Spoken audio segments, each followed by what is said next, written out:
بسم اللہ الرحمن الرحیم۔ السلام علیکم۔ حضرت جابر بن عبداللہ رضی اللہ تعالیٰ عنہ کہتے ہیں کہ حضرت صلی اللہ علیہ وسلم کی عادت تھی کہ اگر کوئی دعوت پر بلاتا تو آپ صلی اللہ علیہ وسلم رد نہ فرماتے۔ ایک دن آپ صلی اللہ علیہ وسلم کو جابر رضی اللہ تعالیٰ عنہ نے دعوت دی تو آپ صلی اللہ علیہ وسلم نے فرمایا فلاں دن آنا۔ جب مقررہ دن آیا تو آپ صلی اللہ علیہ وسلم جابر رضی اللہ تعالیٰ عنہ کے گھر تشریف لے گئے۔ اس نے رسول اکرم صلی اللہ علیہ وسلم کو دیکھا تو بہت مسرور ہوئے اور خوشی و شادمانی کے عالم میں مشک آمیز پانی کا چھڑکاؤ کیا اور شاداں و فرحاں آپ صلی اللہ علیہ وسلم کے پاس آئے اور آپ صلی اللہ علیہ وسلم کو اندر تشریف لانے کے لیے عرض کیا۔ آپ صلی اللہ علیہ وسلم اندر آئے تو جابر رضی اللہ تعالی عنہ نے بکری کا بچہ ذبح کیا اور پھر اچھے پکانے کا بندوبست کرنے لگے۔ حضرت جابر رضی اللہ تعالی عنہ کے دو بیٹے تھے۔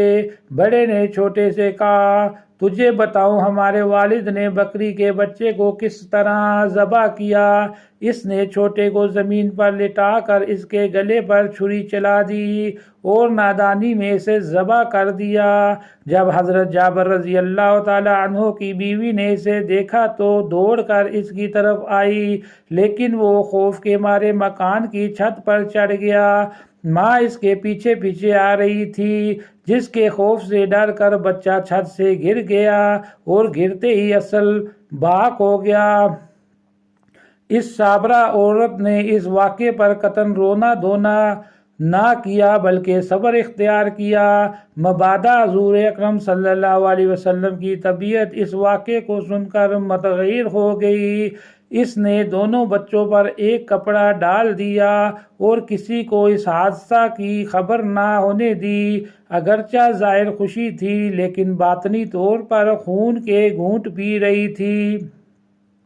بکرے کو بریاں ہونے تک حضرت جابر رضی اللہ تعالی عنہ کو بھی خبر نہ ہوئی۔ کھانا پکا کر حضور اکرم صلی اللہ علیہ وسلم کے سامنے رکھا گیا تو حضرت جبریل علیہ السلام نازل ہوئے اور بتایا کہ اللہ تعالیٰ کہتا ہے کہ جابر رضی اللہ تعالی عنہ کو کہیں کہ اپنے دونوں بیٹوں کو بھی لائے تاکہ آپ صلی اللہ علیہ وسلم کے ساتھ کھانا کھائیں۔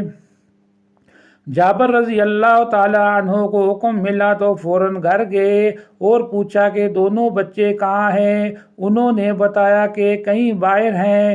جابر رضی اللہ تعالی عنہ نے آ کر اطلاع دی وہ اس وقت موجود نہیں ہیں۔ حضرت محمد صلی اللہ علیہ وسلم نے فرمایا اللہ تعالیٰ کا حکم ہے کہ ان کے ساتھ کھانا کھایا جائے۔ جب اس شابرہ شاکر بیوی کو دوبارہ پوچھا گیا تو اس نے رو کر بچوں کی لاشوں سے کپڑا اٹھا کر سارا واقعہ سنایا۔ دونوں روتے روتے حضرت صلی اللہ علیہ وسلم کے قدموں میں گر گئے۔ سارے گھر میں کرام مچ گیا۔ جبریل علیہ السلام نے آ کر کہا یا رسول اللہ آپ ان بچوں کی لاشوں پر کھڑے ہو کر دعا کریں، زندگی اللہ دینے والا ہے۔ حضرت صلی اللہ علیہ وسلم تشریف لائے اور بچوں کے لیے دعا فرمائی۔ وہ اسی وقت بفرمان ایزدی زندہ ہو گئے۔